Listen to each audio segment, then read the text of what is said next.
Moments ఏంటి best చెప్పుకోవాల్సి వస్తే జగన్ గారితో పరిచయం అండి.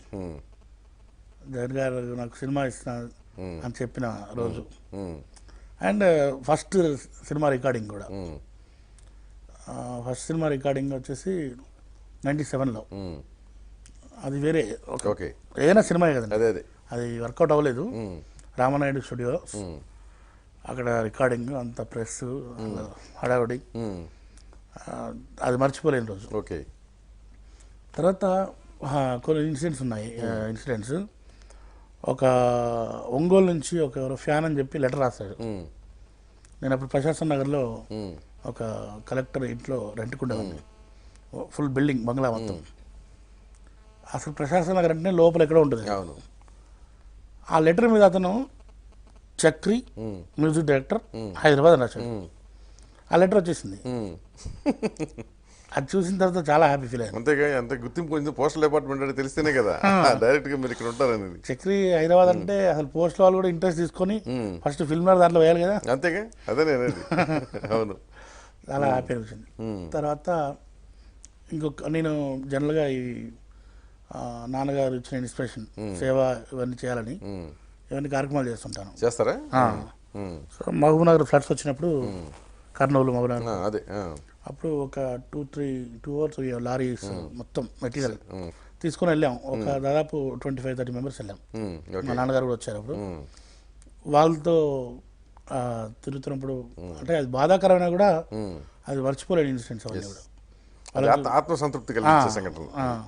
అవును, అంటే అక్కడ ఇంకా నేను మ్యూజిక్ డైరెక్టర్ ఇవన్నీ మర్చిపోయి అందరిలో దిగేసి నేను కూడా పంచడం, పాపం వాళ్ళ మీదకి వస్తుంటే వాళ్ళని వాళ్ళ అంతే వాళ్ళ ఆనందం వేరు. అంతేగా, వాళ్ళు మర్చిపోయి కనీసం అట్లీస్ట్ ఒక మ్యూజిక్ డైరెక్టర్ తృప్తి అది ఒకటి ఉంటుంది.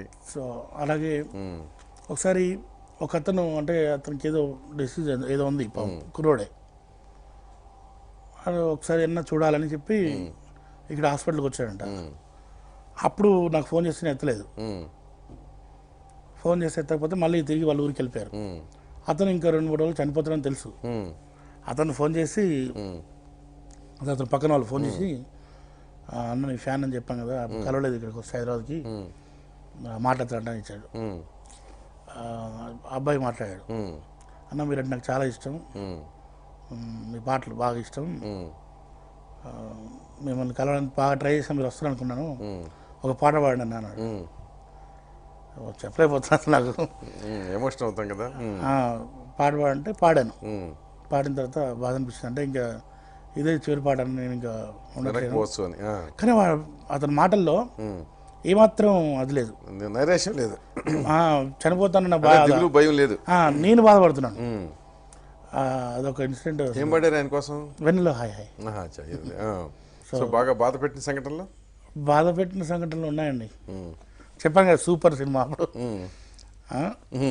అది చాలా బాగా పడింది. తర్వాత మొన్న ఏమి చేయకున్నా కూడా టీవీలో అది ఇదని కేసు అని చెప్పారు కదా.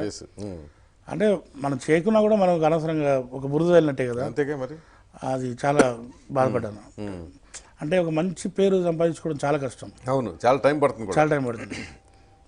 ఏదో ఒక నింద వేసి ఏదన్నా వేసి దాన్ని మేము చెడగొట్టడం చాలా ఈజీ. అవును, నాకు మంచి వాడు చక్రి, మంచి హోస్టు, ఏ టైంకి వెళ్ళినా అన్నం పెడతాడు అని ఇండస్ట్రీలో పేరుంది. సో బయట వాళ్ళకు కూడా చాలామంది తెలుసు. అది కాకుండా ఇలాంటి పేరు అనేది ఇది రావడం వల్ల చాలా ఫీల్ అయ్యాను. సో ఇది ఒక చేదు అనుభవం జీవితంలో. చేదు అనుభవం అంటే మనం అందరినీ నమ్మకూడదు, అందరినీ కూడా ఫ్రెండ్షిప్ అని చెప్పి ఏ టైంలో ఆ టైంలో అలౌ చేయకూడదు. ఇలాంటి గుణపాఠం అనమాట. అంతేగా, ఏ గుణపాఠాలు నేర్చుకుంటూ పోవటమే ఎదురు దెబ్బలు తగిలినప్పుడల్లా. అంతే. ఓకే, కంక్లూడ్ చేసే ముందు జగమంత కుటుంబం నాది అనేది ఆ పాట మీరు పాడండి. నేను తప్పకుండా పాడతాను. జగమంత కుటుంబం నాది, ఏకాకి జీవితం నాది, సంసార సాగరం నాదే, సన్యాసం శూన్యం నాదే, జగమంత కుటుంబం నాది, ఏకాకి జీవితం నాది. గుడ్.